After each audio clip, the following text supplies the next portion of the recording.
హైదరాబాద్ మహానగరంలో బస్తీ దవాఖానకు సుస్థి చేస్తుంది. డాక్టర్ ఉంటే నర్సింగ్ స్టాఫ్ ఉండటం లేదు. సిబ్బంది ఉంటే శాంపిల్స్ ను పరీక్షించే వాళ్ళు ఉండరు.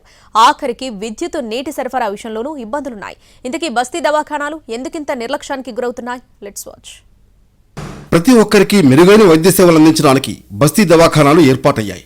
ఇక్కడ ఒక డాక్టర్, ఒక నర్స్, మరో సపోర్టింగ్ స్టాఫ్ ఉంటారు. ఈ ముగ్గురితోనే ప్రతిరోజు ఉదయం 9 నుంచి సాయంత్రం 4 గంటల వరకు నడుస్తుంది. బస్తీ దవాఖానాల్లో దాదాపుగా 157 రకాల రక్త పరీక్షలు నిర్వహించే వీలుంది. కానీ అవేవీ జరగడం లేదు. హైదరాబాద్లో 161కి పైగా బస్తీ దవాఖానాలున్నాయి. కానీ వాటిలో పరీక్షలు జరగడం లేదు. బ్లడ్ శాంపుల్స్ తీసుకోవడానికి టెక్నీషియన్లు ఉండడం లేదు. ఒక్కో దవాఖానాకు 150 మందికి పైగా రోగులు వస్తున్నారు.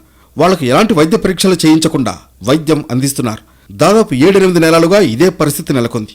ఒక్కోసారి శాంపుల్స్ ను పరీక్షించి రిపోర్ట్ సిద్ధం చేసినా వైఫై లేకపోవడం వల్ల ప్రింట్ ఇవ్వలేని పరిస్థితి ఎదురవుతోంది. డాక్టర్లు రారు, నర్సులు వాళ్ళు ఆయమ్మలు మందులు ఇవ్వమంటే జ్వరం మందు లేదంటారు, లేకుంటే ఇవి బయట దొరుకుతాయి, ఇక్కడ దొరికాయి అంటారు. ఏమైనా టెస్ట్ చేయమంటే అంతే, ఇక తీస్తారు అంతే, బాగానుందమ్మా అంటారు.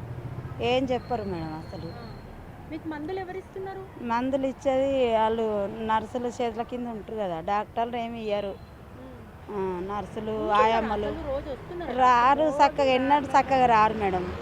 మందే కనబడతారు కానీ వాళ్ళు డాక్టర్ కనబడరు. డాక్టర్లు ఎప్పుడు వస్తారో తెలియదు. చూస్తలేరు మేడం, ఏం చూస్తలేరు, ఏం చూడరు. మనం చెప్తేనే ఏమైనా రాసుకుంటారు. ఏదో గోళీలు ఇస్తే తీసుకుంటాం, వెళ్ళిపోతాం. ఆ గోళీలు వేసుకున్నాలో వేసుకోవద్దో కూడా అది వేస్తలేము. మోకాళ్ళు ఉపుతాయి, మోకాళ్ళు నొస్తాయి.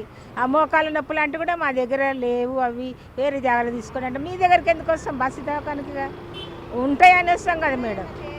ఉంటాయన్న పేరే కానీ ఏమి ఇస్తలేరు. పరీక్షలు కూడా చేస్తలేరు. డాక్టర్ ఇప్పుడు రక్త పరీక్ష కూడా తీసుకుంటలేరు, చేస్తలేరు కూడా.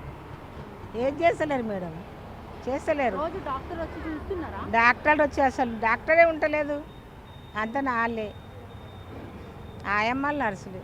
నేను మీ అంజిరెడ్డి చిన్నమైల్. ఫిబ్రవరి 27వ తేదీన జరిగే గ్రాడ్యుయేట్ ఎమ్మెల్సీ ఎన్నికల్లో నాకు మీ మొదటి ప్రాధాన్యత ఓటు వేసి భారీ మెజారిటీతో గెలిపించాలని ప్రార్థిస్తున్నాను. బస్తీ దవాఖానాలో నీటి కష్టాలు ఎక్కువగా ఉన్నాయి.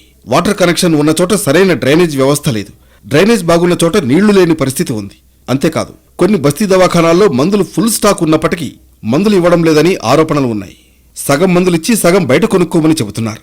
కొన్ని సర్కారీ దవాఖానాలకు కొన్ని నెలలుగా డాక్టర్ లేని పరిస్థితి ఉంది. డాక్టర్ లేకపోతే సపోర్టింగ్ స్టాఫ్ తమకు తోచిన మందులు ఇస్తున్నారనే ఆరోపణలు ఉన్నాయి. హైదరాబాద్లో ఏర్పడిందే డ్రగ్స్ డయాగ్నోస్టిక్స్ డాక్టర్ ఫెసిలిటీస్ పైన ఏర్పాటు చేయడం జరిగింది. దాదాపుగా మనకి ఇక్కడ సర్వీసెస్ పరంగా ప్రతి బస్సు దవాఖానాకు దాదాపుగా 180 నుంచి 200 మంది హైపర్టెన్సివ్ పేషెంట్స్ వస్తారు. అలాగే దాదాపుగా 120 నుంచి 150 మంది డయాబెటిక్ పేషెంట్స్ వస్తారు. వీళ్ళకు నెలకు సరిపడా మందులు అనేవి మేము ఇస్తూ ఉంటాం. అంతేకాకుండా నార్మల్ జబ్బులతోటి వచ్చే ప్రతి పేషెంట్కి కూడా ప్రతి మందు అనేది అవైలబుల్లో. ఈరోజు తెలంగాణ మొత్తంలో కూడా ల్యాబ్ సర్వీసెస్ చూసుకుంటే దాదాపు 57 రకాల టెస్టులు అనేది ప్రతి బస్సు దవాఖానలో జరుగుతూ ఉంది. ఇది హబ్ అండ్ స్పోక్ మోడల్లో జరుగుతూ ఉంది. అండ్ అదే మెసేజ్ అనేది పేషెంట్ కూడా వెళ్ళిపోతూ ఉంది. మనం శాంపుల్ తీసుకుంటున్నాం, రాసి కోసం తెలంగాణ డయాగ్నోస్టిక్ పంపిస్తున్నాం. అక్కడి నుంచి మీకు రిపోర్ట్స్ అన్నీ కూడా పేషెంట్ యొక్క సెల్ ఫోన్కి వస్తుంది, బస్సు దవాఖానకు వస్తూ ఉంటాయి. సో ఈ పరంగా చూసుకుంటే ప్రతి చోట కూడా అవసరమైన మందులు కానీ డయాగ్నోస్టిక్స్ కానీ ఉన్నాయి. సమస్యలతో కొట్టుమిట్టాడుతున్న బస్తీ దవాఖానాల్లో సౌకర్యాలు మెరుగుపరిచేందుకు ప్రయత్నిస్తున్నామంటున్నారు అధికారులు. త్వరలో వైద్యుల నియామకాలు చేపడతామంటున్నారు.